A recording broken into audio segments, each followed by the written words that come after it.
Je suis ravi de vous retrouver ici sur le plateau d'AgriWeb TV. Nous sommes en direct du Salon de l'Agriculture de Nouvelle-Aquitaine, ici à Bordeaux, et nous allons parler des rendez-vous de l'agrivoltaïsme. Comment se déroule votre projet agrivoltaïque? Comment se déroule son développement? Nous allons en parler aujourd'hui avec nos invités. Déjà, la première question, ça va être pour les développeurs. Je suis agriculteur. Je veux mettre du photovoltaïque sur mon terrain. Comment je fais? À qui je dois m'adresser? Allez-y. Eh bien, bonjour. Donc, Sébastien Trouvé, je représente Melvan, producteur d'énergie renouvelable. Et si vous êtes agriculteur et que vous cherchez à faire un projet agrivoltaïque, vous pouvez vous adresser à des acteurs comme Melvan notamment, qui vous accompagneront tout au long du développement de votre projet, de A à Z, jusqu'au démantèlement, de sorte à ce que le projet soit adapté aux besoins de l'exploitation agricole. Effectivement, vous confirmez. Autre développeur avec vous, présentez aussi en même temps votre... Oui, je confirme. Bonjour à tous. Donc Antoine Perdriel, je suis ingénieur et ancien maraîcher et je suis actuellement responsable du bureau d'études chez Enervivo, qui est également développeur de projets agrivoltaïques. Et donc effectivement, on peut s'adresser à Melvan, Enervivo, des développeurs ENR, aussi à ASDEV qui accompagne les agriculteurs dans leur réflexion. Et je pense que c'est très important. Effectivement. Et autre développeur, Lucas. En plus de ce trio, j'ajouterai aussi Lucas Durupt, Eliantis Énergie. Vous pouvez vous adresser à plein de développeurs et je pense même que c'est sain, quand on a un projet agricole qui est déjà solide, d'aller voir une ou deux entreprises implantées en local et de voir un peu le contact qu'il y a avec elles. Est-ce qu'il y a un projet agricole derrière? Quels sont les prérequis qu'ils vous demandent? Donc je pense que c'est sain de voir différentes entreprises pour savoir celle avec laquelle on pourra collaborer au mieux pendant 25 ans. Parce que c'est quand même un projet de long terme et il faut que dès le début, il y ait de la confiance et il y ait une vision commune. Oui, parce que ce projet agricole, il se construit, j'ai l'impression, et c'est pas comme ça d'un coup. C'est vraiment, il faut mettre en concurrence, essayer de savoir aussi comment on peut faire, on s'adapte, c'est bien ça. Oui, tout à fait, c'est du long terme, c'est vraiment un projet partenarial, hein. Il faut vraiment en poser les bonnes bases, il faut travailler avec des acteurs, des bureaux d'études comme AS Développement ou même Enervivo également, qui interviennent sur la partie R&D, sur la partie suivi agronomique. Quand on est sur des sujets de grande culture, sur les parties élevage aussi, il faut bien veiller à ce que le projet que l'on met en place sur une exploitation agricole apporte un réel service à l'exploitation agricole sans remettre en question la pérennité de l'exploitation. Donc c'est primordial de poser ces bases. Il faut prendre le temps de développement. Il y a énormément de cadres qui ont été mis en place. Ils vont encore mûrir, ils vont se construire, se co-construire. Et c'est important que le monde agricole et le monde des énergies renouvelables arrivent à parfaitement se parler pour poser les bases d'un agrivoltaïsme sain. Vous parliez de cadre, justement, j'allais vous faire réagir puisqu'on a la fédération sur place. Le cadre, là, il est tout récent, c'est bien ça pour l'agrivoltaïsme? Oui, c'est exactement ça. Alors, je me présente Quentin, délégué général de la Fédération française des producteurs agrivoltaïques. Donc, une fédération d'agriculteurs porteurs de projets, majoritairement. On voit bien que dans les interventions des énergéticiens, il y a un fil rouge qui est celui de la confiance entre le développeur et avec l'agriculteur. Ça, c'est fondamental.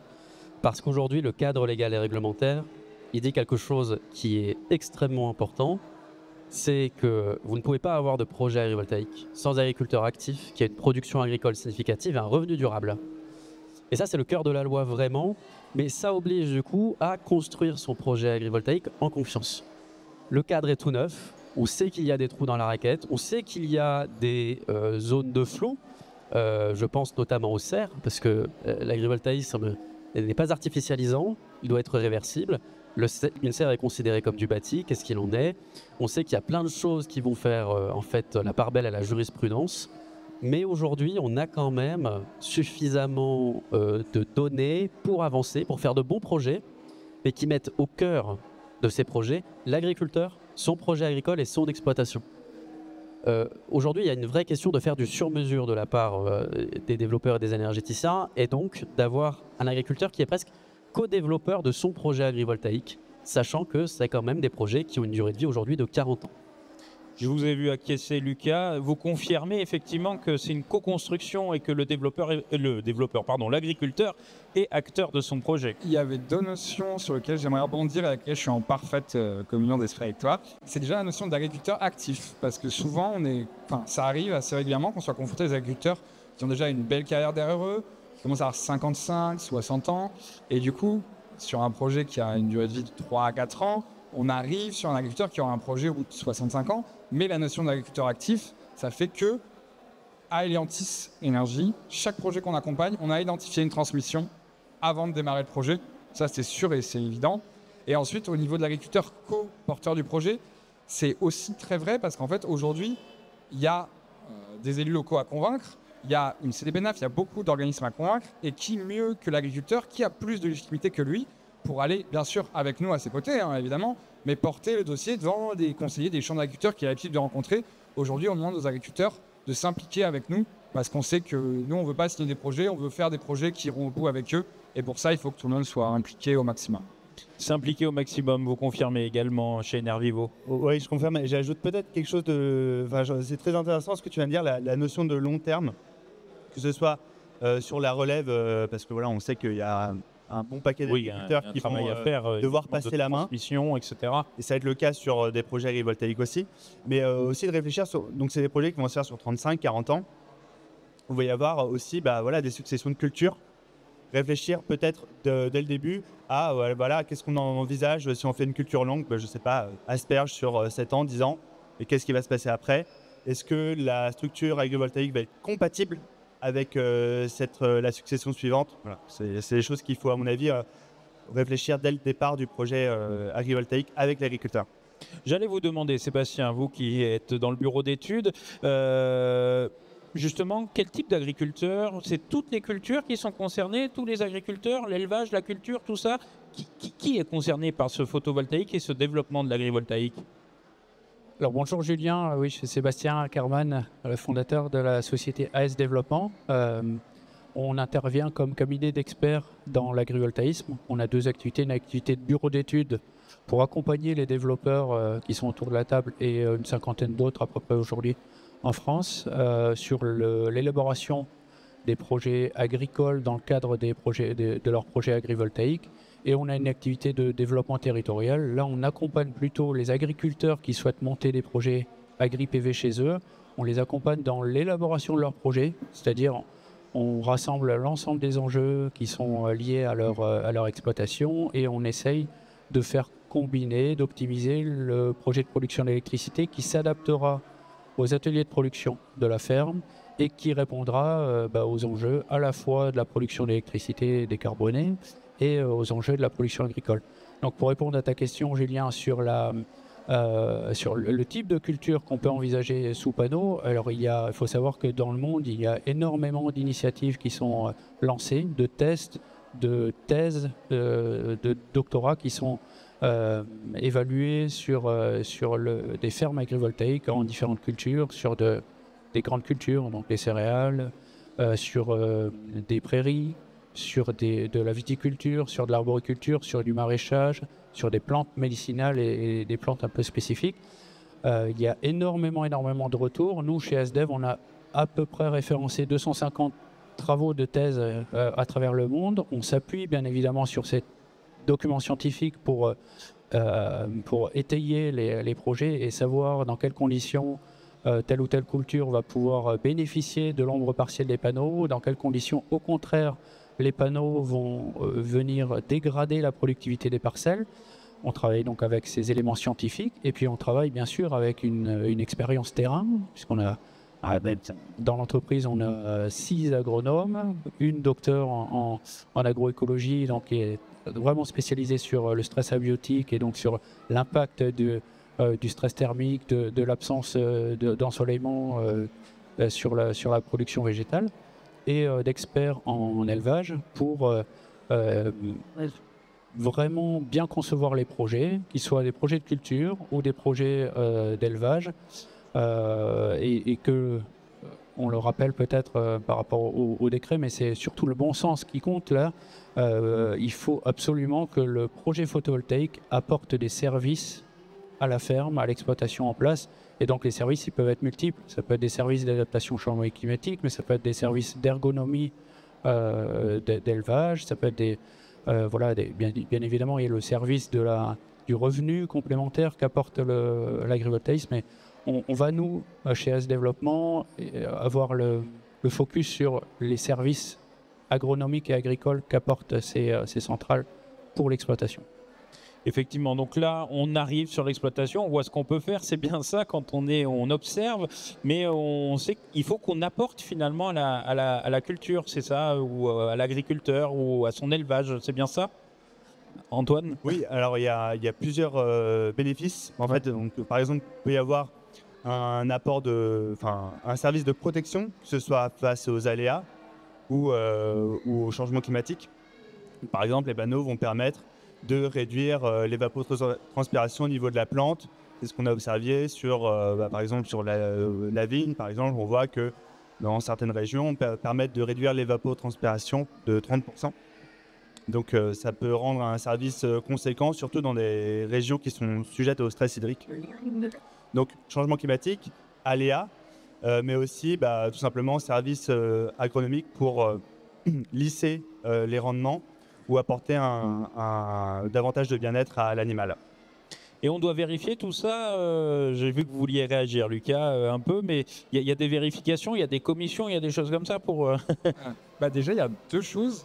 Premièrement, quand on arrive sur la ferme, le plus important, à mes yeux, c'est en fait de comprendre pourquoi on est là. Parce que vous imaginez bien qu'un agriculteur, il ne va pas se lancer dans un projet qui va durer 25 ou 40 ans s'il n'a pas une idée d'aménagement de son exploitation derrière la tête.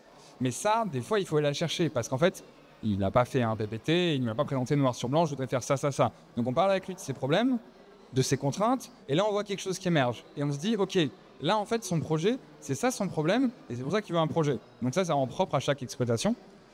Et ensuite, le décret, il est passé vraiment d'une logique presque...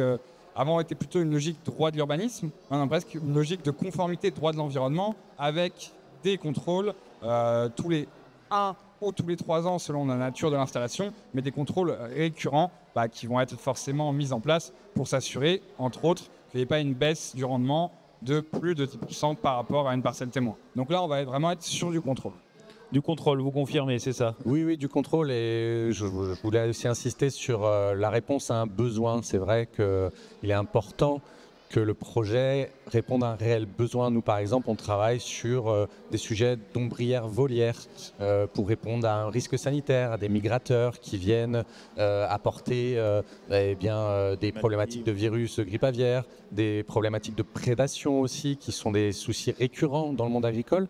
Et donc, ces sujets-là, on peut trouver des réponses grâce au photovoltaïque et à l'agrivoltaïsme, à cette combinaison parfaite, puisque c'est la synergie, la symbiose de deux activités qu'il faut trouver, mais surtout que le photovoltaïque apporte soit en activité secondaire et répond à un réel besoin pour assurer une vraie pérennité d'une activité en place et répondre à des réels besoins. Et ça, c'est une co-construction importante à mener au début. Presque, il faut prendre vraiment ce temps de discussion, comme il disait, pour faire émerger le projet dans de bonnes conditions. Le projet et le développer dans de bonnes conditions. Vous vouliez réagir, Sébastien? Oui, je voulais réagir parce que c'est un des points clés de l'amorce des projets qui conditionne énormément la réussite des premiers mois du projet.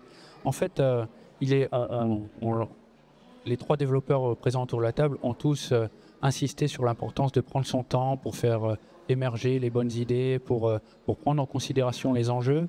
Il y a et c'est très bien, on a la chance d'avoir des développeurs sérieux autour de la table, que ce soit Enervivo, que ce soit Melvan ou Eliantis. On a affaire là à des entreprises qui sont référencées, sérieuses, qui prennent le temps de considérer le monde agricole dans sa complexité, dans sa diversité.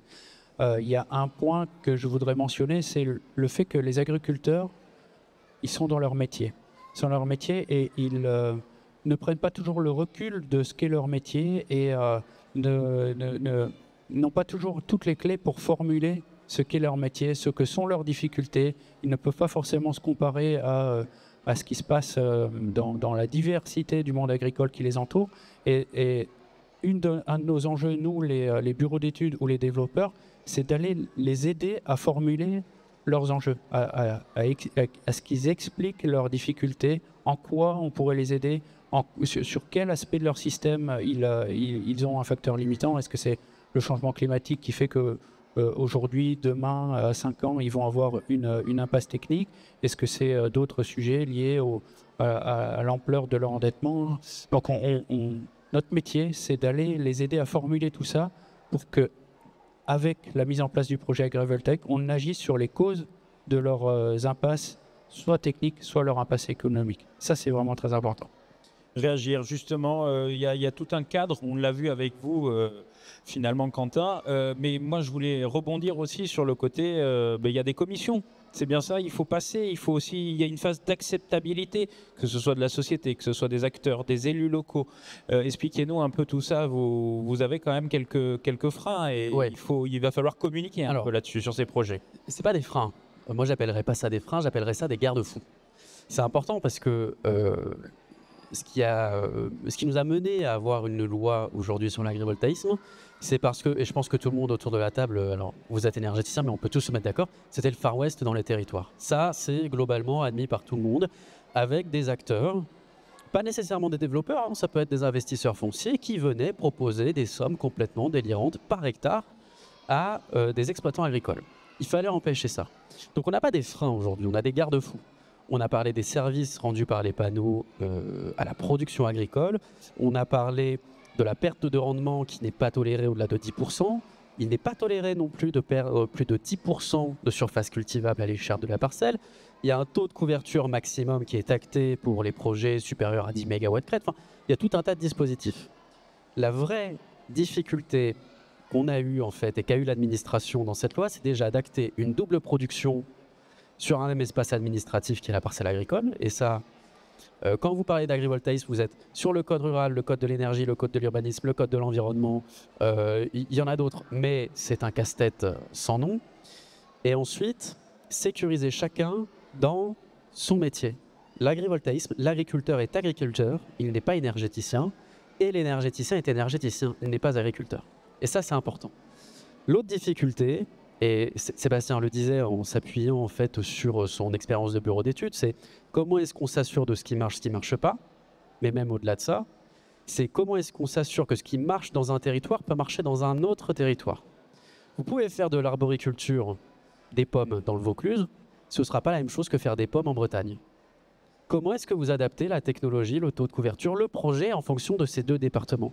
Et c'est là où en fait les garde-fous, ils devaient être suffisamment précis pour éviter de faire n'importe quoi, mais suffisamment large pour nous permettre d'adapter les projets en fonction des départements. Et c'est là où est intervenu en fait un outil, la commission dont vous parlez, qui est la CDPNAF, Commission départementale de préservation des espaces naturels, agricoles, forestiers, pour faire très court, qui en fait réunit les élus locaux qui vont rendre un avis conforme, c'est-à-dire que si l'avis est défavorable, le projet tombe à la poubelle, sur tous les projets agrivoltaïques. Alors évidemment, cet avis doit suivre la loi et les décrets, mais il s'appuie également sur des doctrines locales qu'ont réalisées les chambres d'agriculture en regard de l'agriculture locale.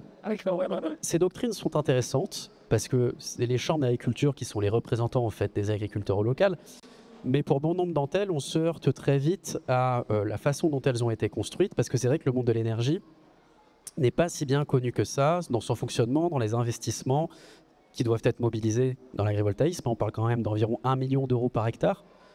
Quand vous parlez du raccordement, ça monte à 600 000, 1 million d'euros du kilomètre. On a entendu des chiffres à 1 500 000 euros du kilomètre pour le raccordement. Donc ce n'est pas des petits investissements. Et comment vous faites cohabiter ces doctrines locales avec l'impératif de protéger l'agriculture, et c'est extrêmement important, mais aussi des impératifs de marché, de prix de l'énergie, de retour sur investissement pour des entreprises qui demeurent au fond des entreprises, c'est-à-dire qu'elles doivent, à la fin du jour, être rentables. Donc ce n'est pas des freins, c'est vraiment des garde-fous. Maintenant, c'est comment est-ce qu'on met en compatibilité, j'ai presque en conformité, pour reprendre le mot exact, ces doctrines locales avec le cadre légal et réglementaire, mais aussi avec les impératifs économiques des énergéticiens. Et ça, c'est tout le travail qui nous attend demain, une fois que les arrêtés des modalités de contrôle et de suivi, qui sont encore en discussion à l'administration, seront publiés. On l'attend dans les prochains jours. J'allais vous demander, là, vous en êtes où des projets on va commencer avec vous, Antoine. Vous en êtes où des projets sur la région? Et puis après, on verra avec les autres. Comment ça se passe? Est-ce qu'on est à l'arrêt? Est-ce qu'on est au début? Est-ce qu'il y a eu du retard, justement, puisque le cadre légal est tout récent? Expliquez-nous tout ça. Moi, je dirais que ça a permis au contraire d'accélérer. On a eu énormément de demandes en fait, suite à la publication de cet arrêté qui permet quand même de fixer un cadre réglementaire. Donc, il a ce mérite-là, effectivement. Après, alors, nous, on est une jeune société, donc on est aujourd'hui plutôt au stade de développement de projet. Il faut savoir qu'un projet agrivoltaïque, c'est 4 ans en moyenne de durée de développement, voire plus. Donc, c'est 3,7 J'ai cru comprendre c'était 4 ans minimum. Voilà, c'est 3,7 ans au mieux et souvent entre 4 et 5 ans et puis dans des cas exceptionnels plus. Mais donc c'est des projets qui sont assez longs. Rien que l'étude environnementale prend 1 an, c'est une étude 4 saisons. Et donc voilà, c'est des projets qui se gèrent sur la durée où on va traiter tout l'aspect agricole, réglementaire, le volet environnemental, etc. Donc pour nous, c'est des projets en Nouvelle-Aquitaine et Occitanie principalement qui vont voir le jour dans 2 ans. Et vous en avez beaucoup? Alors aujourd'hui, on a à peu près 150 mégawatts de sécurisés. Et on a nos premiers projets qui sont plutôt des démonstrateurs, recherche et développement. Donc on est lauréat de France 2030 avec un projet qui s'appelle Alimentaire. On va inaugurer prochainement 3 serres agrivoltaïques, dont 2 en Nouvelle-Aquitaine, pour démontrer la pertinence et récolter des données scientifiques sur des cultures en maraîchage et cultures spécialisées. Vous alors, ça se passe comment? Alors, de notre côté, chez Melvan, on a aussi quelques projets en développement auprès d'une dizaine d'exploitations agricoles, comme je disais, sur différentes typologies. On a des projets en instruction sur des ombrières volières. On a des projets sur des élevages ovins, bovins. Voilà, on a une typologie assez variée. Et le travail que l'on mène actuellement, justement avec le cadre réglementaire qui s'est posé, et pour rebondir sur les propos de Quentin, c'est que là on repart au-devant des chambres d'agriculture pour prendre ce pouls-là, pour voir un petit peu localement, par département, quels sont les axes, quels sont le cadre que chaque chambre souhaite mettre en place. Parce qu'on a le sentiment qu'il y a une relation de confiance à reprendre. Comme l'évoquait Quentin, il y a eu un moment Far West qui a forcément un petit peu dégradé la confiance du monde agricole vis-à-vis du monde des énergéticiens des fois, et qu'il faut reconstruire un petit peu cette relation de sorte à ce que les doctrines qui sont en train de se mettre en place puissent être adaptées, qu'il y ait un petit peu de pragmatisme qui rentre là-dedans, de sorte à ce qu'on puisse se mettre sur des rails de développement plus serein entre le monde agricole et le monde des énergéticiens. Merci. Lucas, alors vous? Écoutez, c'est parfait. Je vois qu'on n'est pas autour de cette table pour rien, parce que j'ai envie de te paraphraser et de te paraphraser. On a différents stades de projets, différents projets à différents stades de développement aussi, pour un peu plus de 150 mégas. Et on va aussi, dès le début, voir les chambres d'agriculture, parce qu'on sait qu'il y a des particularismes locaux qui peuvent être assez forts. Donc, dès le début, quand on a encore un projet qui commence à avoir une vision, mais qui n'est pas totalement bouclée, que ce soit en termes de surface, en termes d'hectares, en termes d'évolution du projet agricole, on va voir les chambres d'agri dès le début pour pouvoir, le plus rapidement possible, faire bifurquer le projet dans les rails qu'ils souhaitent prendre. Effectivement, vous vouliez rebondir. Oui, je voulais rebondir parce que c'est vrai que l'appui de bureaux d'études comme AS Développement est aussi important dans ces moments-là, puisqu'on a des projets, il y a des agriculteurs qui ont des projets très cohérents, très sains, mais qui ne sont pas parfaitement alignés avec le rail doctrinal qui peut se mettre en place au département. Et pour autant, en se faisant accompagner d'acteurs de qualité comme ASDEV notamment, on arrive à avoir un discours rassurant, un discours qui permet, et puis un projet qui est crédible aux yeux des chambres. Donc voilà, c'est le pragmatisme que j'évoquais. Il vient aussi par l'appui de suis compétent dans l'analyse du potentiel agricole agrivoltaïque. Sébastien, vous qui avez un peu de recul avec le bureau d'études sur la Nouvelle-Aquitaine, on est de bons élèves, on en est où sur l'agrivoltaïque? Parce que j'ai l'impression qu'on a un peu remis les compteurs à zéro sur l'agrivoltaïque avec ce décret. Bah oui, le décret, il a quelque chose de paradoxal, c'est qu'il fixe des règles républicaines. C'est une très bonne chose, c'était très attendu, on attendait ce décret d'application depuis un peu plus d'un an, puisque la loi date de mars 2023. Donc on a désormais un cadre légal qui fixe les règles du jeu, et par-dessus ce cadre légal, on a des doctrines départementales, parfois des doctrines régionales, comme on l'a en Nouvelle-Aquitaine, qui fixent non pas des règles absolues de loi républicaine, mais qui fixent pour nous, c'est comme ça qu'on l'interprète, plutôt un cap, un enjeu, un objectif. Et on le voit, les doctrines locales, qu'elles soient départementales ou régionales, fixent des critères. Ces critères ne sont pas immuables, pas systématiquement. C'est-à-dire que si on vient présenter un projet qui tient la route, qui est cohérent, qui correspond au modèle agricole en place et qui dépasse 1, 2, 3, 4 critères de la doctrine départementale, eh bien on a quand même un regard bienveillant des autorités. En tout cas, c'est ce qu'on constate dans la plupart des départements, peut-être pas tous, mais la plupart des départements dans lesquels on travaille. Il y a une bienveillance des CDPNAV, des chambres d'agriculture, des DDT sur la qualité des projets qu'on amène. Alors, Julien, tu posais la question sur qu'en est-il de la Nouvelle-Aquitaine. La Nouvelle-Aquitaine, elle est connue pour avoir travaillé ce sujet de très longue date. Moi, je me rappelle être allé présenter l'agrivoltaïsme à ses balbutiements à la Chambre régionale, c'était en 2018. Là, on ne parlait même pas du terme agrivoltaïque et agrivoltaïsme à l'époque. Mais oui, qui a émergé. Donc les choses ont mûri dans leur esprit. Au départ, il y avait beaucoup d'interrogations, d'inquiétudes sur le photovoltaïque sur les terres agricoles. Et petit à petit, on s'est rendu compte que le photovoltaïque sur terres agricoles, qui peut paraître comme quelque chose d'aberrant par nature, eh ben, dans pas mal de contextes, là où on est sur les impasses techniques, là où on a un besoin particulier de protection, là où on a un besoin d'adaptation au changement climatique, là où on a besoin de solutions de bien-être animal, eh bien, ça peut être gagnant-gagnant et pas gagnant-perdant. Et donc, c'est hyper important d'avoir des chambres d'agriculture ou des chambres régionales d'agriculture, des commissions qui élaborent des règles du jeu local, qui prennent en considération le modèle agricole de la petite région, qui prennent en considération le climat qu'il y a ici, et d'autres considérations peut-être plus humaines ou économiques, et qui donnent un peu des règles du jeu un petit peu plus fines que ce que donne la loi.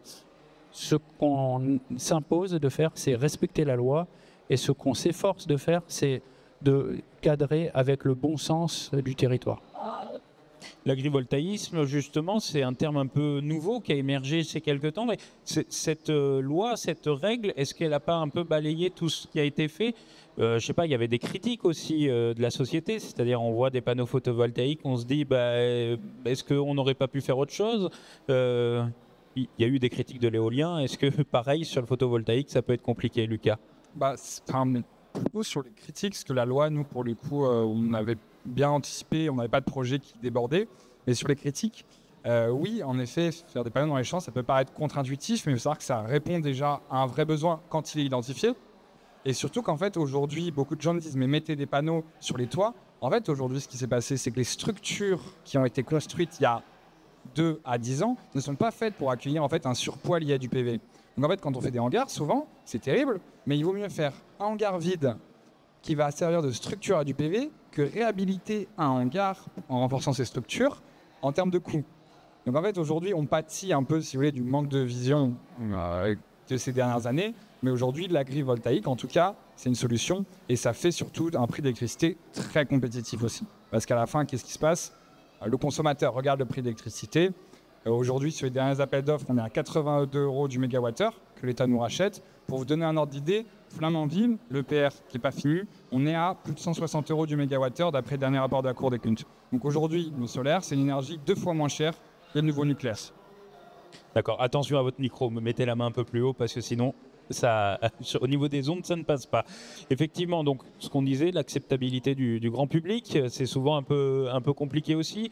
Il y a eu beaucoup de critiques des panneaux. Oui, il y a toujours ça. Il est toujours rare de faire l'unanimité parfaitement. Il y a toujours des critiques. Pour autant, on arrive à vite à les surmonter. Il suffit, voilà, le travail de fond que l'on mène, il est là pour rassurer, pour faire en sorte qu'on arrive à en sortir à un projet assez consensuel.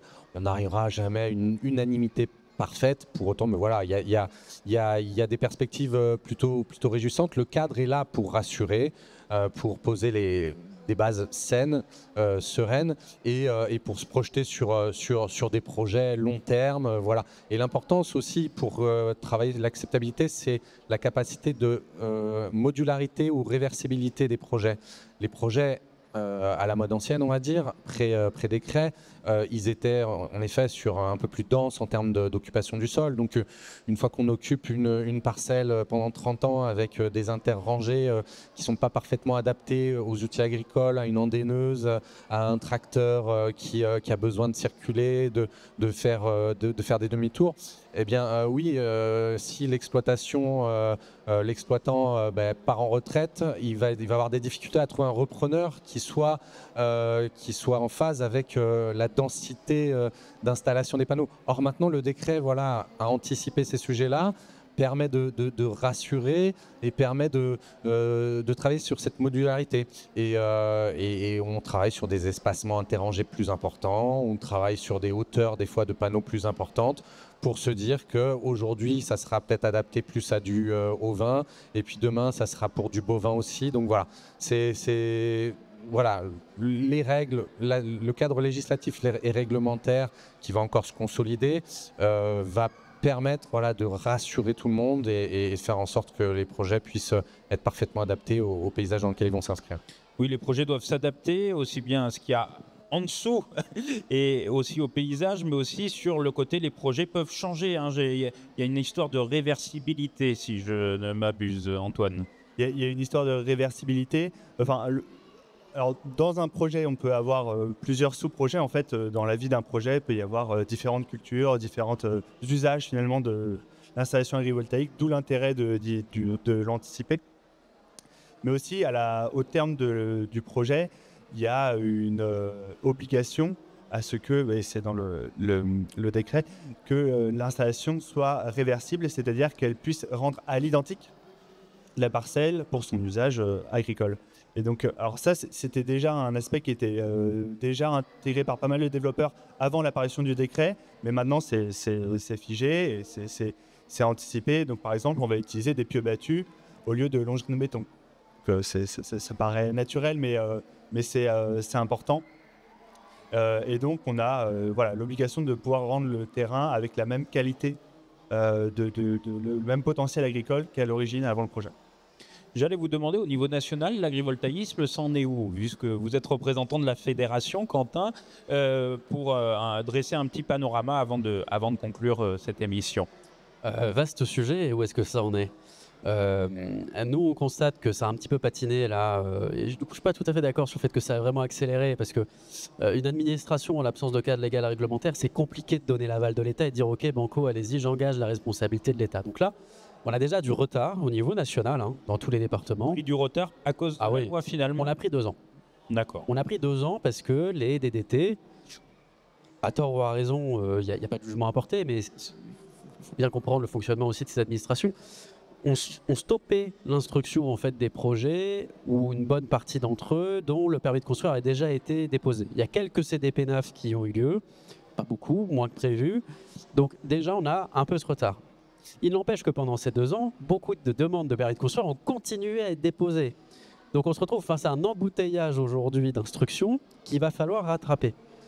Ça, c'est le premier point. Sur le potentiel de développement aujourd'hui, on voit que c'est un peu ce qu'on a évoqué tout au long de cette table ronde. À partir du moment où vous arrivez à apporter de la cohérence entre la technologie, le projet agricole, la production agricole et l'exploitation, vous avez au fait peu de limites à ce qui est adapté ou non à l'agrivoltaïsme. La question qui va se poser aujourd'hui dans les départements, c'est est-ce que grâce à un projet agrivoltaïque, j'amène plus de richesse sur une exploitation qui n'a pas de difficulté? Ou est-ce que l'agrivoltaïsme a vocation à répondre à un besoin agricole et à une problématique? Nous, c'est les agriculteurs vraiment de la fédération qui nous le disent. Hein. J'ai une parcelle qu'il est compliqué de valoriser. Grâce à un projet agrivoltaïque, je peux envisager d'en faire quelque chose. Et ça, c'est pertinent. Sur le potentiel de développement, c'est des chiffres qui sont à prendre toujours et à manipuler avec beaucoup de précautions parce que on va vous parler souvent de potentiel de développement ou de temps de mégawatts sécurisés en cours de développement. Parfois, on peut parler uniquement, quand on dit ça, de promesse de bail. Et une promesse de bail, ce n'est pas un projet en cours de développement. C'est encore moins un projet qui a été validé par la CDPENAF et qui donc verra le jour. Donc aujourd'hui, on a entendu l'année précédente, on a entendu des chiffres entre 500 000 et 1 million d'hectares en cours de développement. Non, c'est pas vrai. On en est à beaucoup moins. On a peut-être 500 000 à 1 million d'hectares en promesse de bail. En développement, on a moins. Ce qui est sûr, c'est qu'à terme, l'agrivoltaïsme, ça concernera 130 000 hectares de surface agricole utile française sur les 27 millions d'hectares qu'elle en compte. On parle de 0,3-0,5%. Donc, ce ne sera pas énorme. Surtout si on arrive à s'entourer aujourd'hui d'acteurs de qualité comme autour de la table aujourd'hui, qui sont suffisamment responsables pour vous dire qu'en termes d'acceptabilité, c'est important de travailler avec les acteurs locaux, de travailler avec les fédérations locales. Je pense par exemple à la Fédération de chasse, je pense à la LPO par exemple, avec les riverains aussi, pour limiter les frictions qu'on pourra rencontrer sur de la covisibilité par exemple. On sait que les énergies renouvelables, c'est toujours pareil. Je vois une éolienne ou un panneau depuis ma cuisine, je ne suis pas content, je suis contre le projet. Ça, il faut le limiter aujourd'hui. C'est extrêmement important. En tout cas, on en est là. Maintenant, on a le cadre légal, réglementaire, on va pouvoir avancer. On attend les arrêtés de contrôle et de fusion. On attend l'arrêté des technologies qui est un prochain sujet. On attend la loi sur la contractualisation et le partage de la valeur des projets agrivoltaïques qui sont les prochains sujets immédiats qui nous attendent en juin 2024. Donc vous voyez, c'est demain. Mais l'agrivoltaïsme, ce qui est sûr, c'est que ce ne sera pas, moi, comme j'ai pu l'entendre, 40% des exploitations françaises qui sont recouvertes. Ce ne sera pas 40% d'une exploitation qui sera recouverte non plus. Ce sera maximum 40% sur une parcelle. Et sur chaque parcelle, il faudra l'étudier, mais c'est des projets qui ont du sens pour les agriculteurs, du sens pour les citoyens. On parlait du prix de l'énergie tout à l'heure, c'est un vrai enjeu. Et c'est pour ça que je vous parlais des investissements, des retours sur investissement et du coût en fait d'un projet agrivoltaïque, parce qu'il faut de l'énergie compétitive, parce qu'on va aller vers une société qui va consommer de plus en plus d'énergie, mais de moins en moins d'énergie fossile. Je voulais dire énergie électrique, évidemment. Et ça, c'est important. Et l'agrivoltaïsme a une pertinence là-dessus. Maintenant, il faut faire les choses correctement. Ça restera à 130 000 hectares dans un premier temps, peut-être plus après. Mais ce qui est sûr, c'est que le Parlement a déjà voté la création de 16 réacteurs nucléaires supplémentaires. Donc, en soi, l'agrivoltaïsme va très vite arriver à un plafond de développement et il n'y en aura pas partout, ni pour tout le monde. D'où la nécessité de travailler sur acceptabilité, partage de la valeur, contractualisation. Ben merci beaucoup. J'avais une petite question par rapport à nos voisins européens. On se situe comment? Est-ce qu'on est en retard? Alors là, c'est une excellente question. J'ai l'impression. Et vous avez l'impression qu'on est en retard? Eh ben non. Pour une fois, on peut se réjouir, nous, Français, d'être en avance, à peu près au même point que les Allemands. Les Allemands ont une façon différente de fonctionner. C'est beaucoup par empirisme. Ils vont tester, voir ce qui marche pas. Après, ils légifèrent. Nous, on est un peu plus prudent, on a vraiment ce principe de précaution, mais on est en avance. On est l'un des premiers pays européens à s'être doté d'un cadre légal et réglementaire. Il y a la République tchèque qui s'en est dotée d'un également il y a 2 semaines, il me semble. Donc vous voyez, on a 2 ans d'avance. Mais parce qu'on a peut-être aussi des enjeux très différents. On l'a vu en 2022 avec des réacteurs et des fissures dans les réacteurs qui ont failli nous faire connaître des coupures de courant. Donc on est en avance et je pense qu'on peut s'en réjouir. Merci. On va conclure sur ces bons propos. Vous vouliez réagir, Lucas? On a 2 ans d'avance et la plus grosse SAU d'Europe, donc on est plutôt pas mal pour une fois en France. Voilà, on a de quoi faire effectivement. Merci d'avoir été en direct sur ce plateau sur agriweb.tv. Merci. Merci à tout le monde. Merci. Et nous, on se retrouve pour une nouvelle émission très rapidement.